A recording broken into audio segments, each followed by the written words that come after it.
نبتدي مع سيادتك الرحلة التي بدأت من الشرقية، من أبو كبير أو كما يطلق عليها الشراقوة أبو كبير، لأني أعرف أن الأسرة كانت من هذه المدينة الصغيرة في محافظة الشرقية. أنا نشأت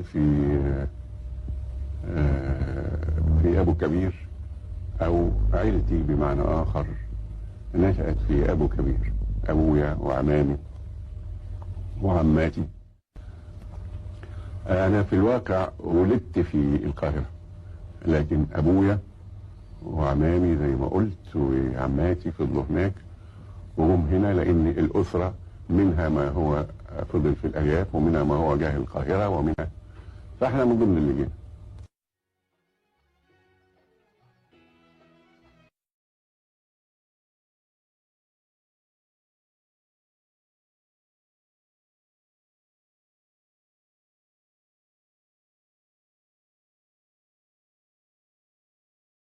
عبد الوهاب تنتمي بصلة الرحم إلى الشيخ الشعراني، فبالتالي ممكن جدا يجوز أن عبد الوهاب يكون من المغرب، أصوله مغربية.